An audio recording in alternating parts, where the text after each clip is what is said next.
Okay, so we've recorded a video for every job that we have finished for the last 12 years. And the reason that we do it has actually completely changed. So what I'm going to do is I want to show you those videos and what they used to catch.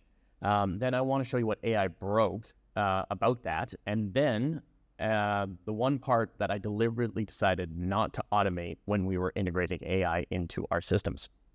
So the oldest one I could find was from July 2012. It had 2 views. And honestly, that's the thing that tells you that they were what they actually was. It wasn't content, it was a work artifact. It got made for one person and one person watched it. That's what we were doing. Every project, every result, one video.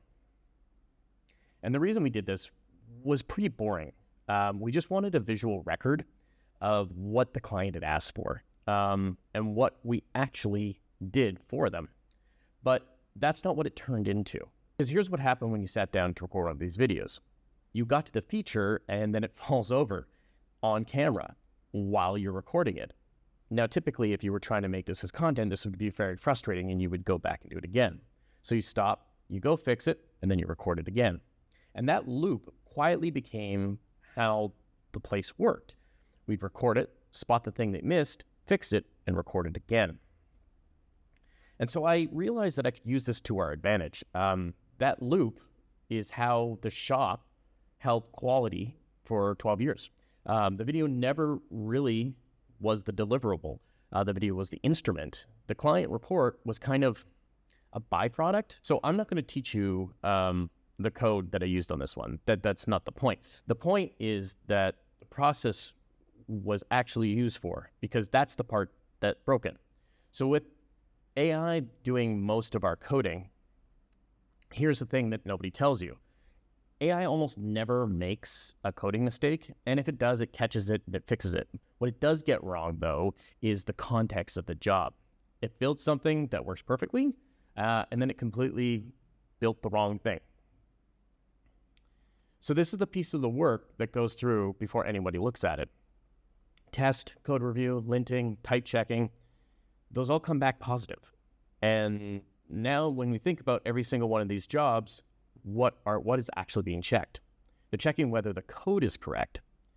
Every one of them passes. Well, the feature does something that it was not asked for. So this is a real one. It runs, it doesn't throw an error. Every check on the list went green, and it was not what the client asked for. There's no test that I can write that catches this because there's nothing wrong with it. It's just wrong. So this is how the job reports have changed. It went from proving that things worked, which is what the original videos did, to now proving that they are the right thing.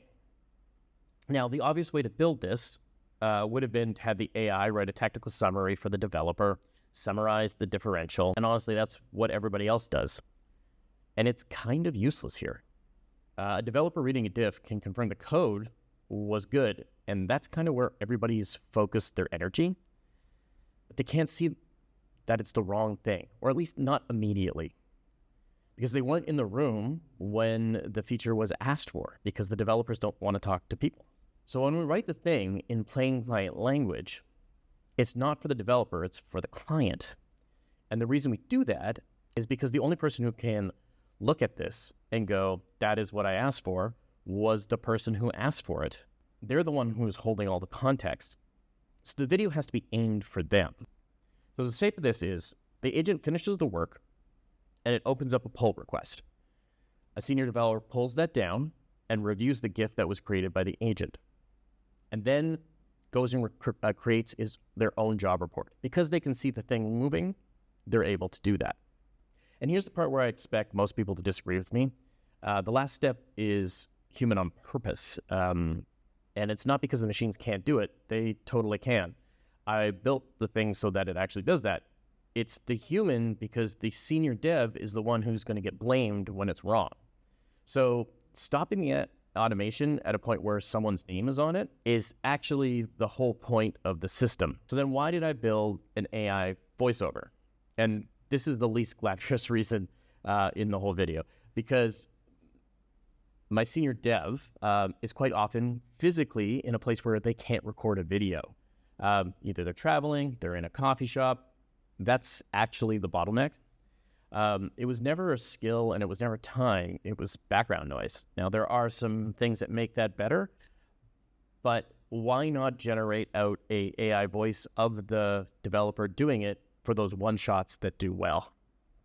So when it does need him, it's about 90 seconds worth of work. Click record, run through the feature, hit save, and that's the whole thing. It was never hard. It just needed to put him somewhere quiet. So AI, when it's straightforward. Human, when it needs nuance. That's it. That's the whole rule. And we made basically an audio sandwich. So I recorded real voice for the intro and the outro, and then I use AI in the middle. I then generate captions because often people don't listen to it. They just want to read what's going on. So the audio is just a bonus for most of it. And the reason that I did all of this is that it stops the whole thing from feeling uncanny. You have a real person at the top, people tend to tune out, your brain settles, and then you get the AI voice. So that's the one that goes out, start to finish. Agent finishes the work, report gets generated off the back of it, senior dev reviews it, client gets it. The straightforward ones basically report themselves now, and he's reviewing it instead of producing it. And the 12-year loop is still running. It's moved. It's not catching broken code anymore. It's catching misunderstandings. But there's still a person in the middle of all of it. And honestly, I don't actually think that's going to change very soon. Having a person who's accountable to the final result is always going to be part of the work that I do. I often hear that everyone's asking when AI is going to take all of our jobs. And I think the better question is more of which part of the job can AI augment so that the person could be more productive? Because you want to keep the human in the loop because that's what we want. And so that's basically it. And look, I didn't build any of that because I'm a better developer than I was just 2 years ago, because I'm not. I built it because I knew it was possible from the AI tools. I could architect the decision because I knew the result that I wanted. And so if you want to sit down and work out what is possible for your business, I do offer an in-person workshop. This is not an online workshop. This is you sit with me and we discuss what needs to be built. So the link for that is down below, sunbowl.ca/workshop. If you have any questions or you just want to chat about AI stuff, leave them in the comments or come to the workshop and I can walk you through the feature you want to build. I always read the comments and I appreciate you guys watching. So that's it for me. I hope you have a good one and we'll catch you in the next one.